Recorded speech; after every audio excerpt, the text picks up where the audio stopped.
உங்கள் வசந்தசேகர்.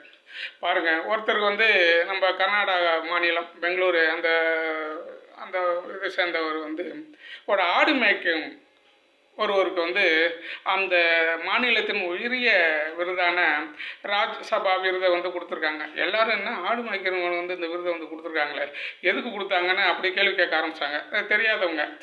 அப்போ தான் அவருடைய பின்னணி என்ன அப்படிங்கன்னு சொல்லிட்டு சில விஷயங்கள் பார்க்க இது பண்ணுதுங்க. அவர் வந்து சாதாரணமாக ஒரு 70-60 ஆடு வச்சு மேய்ச்சிக்கிட்டு ஒரு வறண்ட பகுதி அந்த பகுதியில் வந்து வாழ்ந்துட்டு இருந்திருக்காரு. அப்போ அங்கே அந்த ஊரில் வந்து எல்லோரும் அப்படியே ஒருத்தராக அப்படியே குடியேறிட்டு போயிட்டே இருக்காங்க, வெளியேறிட்டே இருக்காங்க. ஏன்னா தண்ணி இல்லை. பக்கத்து கிராமத்துலலாம் தண்ணி இருக்குது, ஆனால் அவர் கிராமத்தில் தண்ணி இல்லை. அதுக்கு ஒரு ஐடியா பண்ணுறாரு, என்ன பண்ணலாம் இது அப்படின்ட்டு. திடீர்னு கொலை வெட்டலாம் அப்படின்னு இது பண்ணி அந்த ஊரில் இருக்கிறவங்களாம் மனுலாம் கொடுக்குறாங்க. அங்கே இருக்கிற எம்எல்ஏ, தாசில்தாருக்கு, கலெக்டருக்கெல்லாம் கொடுக்குறாங்க. ஒருத்தரும் ஒன்றும் செய்யலை. அப்போ ஒருவேளை இவர் என்ன பண்ணுறாரு, நம்ம ஏன் அவங்கள்ட்ட போய் கஞ்சிட்டு இருப்பானே, நம்மளே வெட்டலாம்னு சொல்லிட்டு ஃபஸ்ட்டு என்ன பண்ணுறாரு, ஒரு 6 ஆடை விற்றுட்டு அந்த காசை வச்சு கொல்லணுன்றாரு. அப்போ எல்லோரும் வந்து ஒரே தகராறு. என்னடா அது, அவங்க குடும்பத்தில் வந்து பெரிய தகராறு பண்ணுறாங்க. நம்ம பிழைக்கிற வருவாயை கொண்டு விற்றுட்டு ஆட்டை கொண்டு விற்றுவிட்டு அதை வந்து இப்போ கொலை வெட்டுறேன்னு சொல்லிட்டு வெட்ட போகிற, இது வந்து பொட்டைக்காடு, இங்கே கொலை வெட்டி என்ன பண்ண போகிறீங்க அப்படின்னு சொல்லிட்டு எல்லாரும் அவங்க குடும்பத்துக்குள்ளே ஒரே பிரச்சனை. அது ஆடு இல்லை, இருந்தாலும் இவர் கேட்கலங்க. முதல் கொலை வெட்டிட்டார். அப்படி வெட்டிக்கிட்டு இருக்கும். அப்படியே போ 1 வெட்டினார், 2 வெட்டினார், 3 வெட்டினார். அந்த குடும்பத்தில் மிகப்பெரிய தகராறு.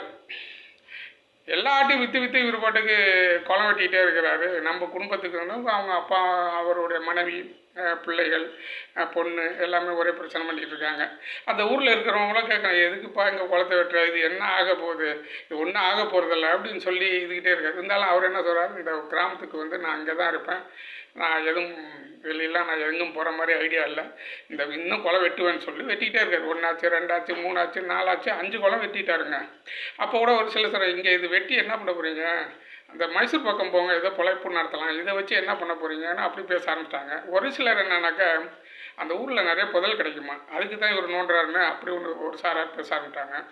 ஒரு சாரார் என்னென்னா, அது வந்து புறம்போக்கு இடம் இல்லை, கவர்மெண்ட் இடம், இது ஆட்டை போடுறதுக்கு தான் இவர் வந்து பண்ணுறாருங்கிற மாதிரி எல்லாம் பேச ஆரம்பித்தாங்க. ஊர் பல பேரும் தானே பேசுவாங்க. அதுமாரி அந்த அவரையும் பற்றி பேசிட்டாங்க.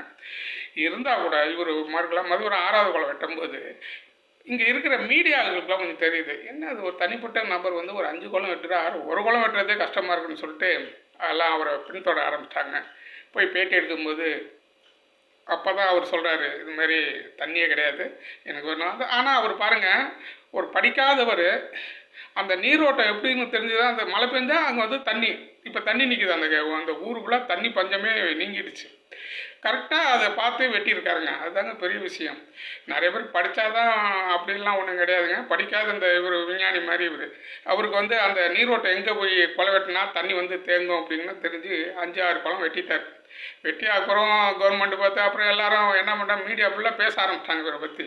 ஒரு சாதாரண மனிதன் வந்து 6 குளம் வெட்டியிருக்காருன்னு அங்கே இருக்கிற எம்எல்ஏ, எம்பி எல்லாம் உடையார ஆரம்பிச்சிட்டாங்க. உடையாந்து அப்புறம் ஹெல்ப் பண்ணி அப்புறம் அந்த ஊரே வந்து ஒரு பெரும் பணக்காரர் வந்து அந்த ஊரையே தத்திட்டுக்கிட்டாருங்க.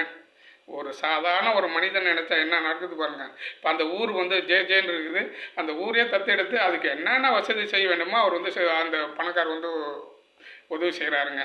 இந்த சாதாரண ஒரு மனிதன், அவரோடு சாமா கவுடா அவர் பேர் வந்து அந்த படிக்காத ஒரு ஆடு மேய்க்கிற ஒரு தொழிலாளிங்க. இவ்வளோ பெரிய விஷயம் செஞ்சுருக்கார். நம்மளும் வாழ்த்துவோம். நன்றி.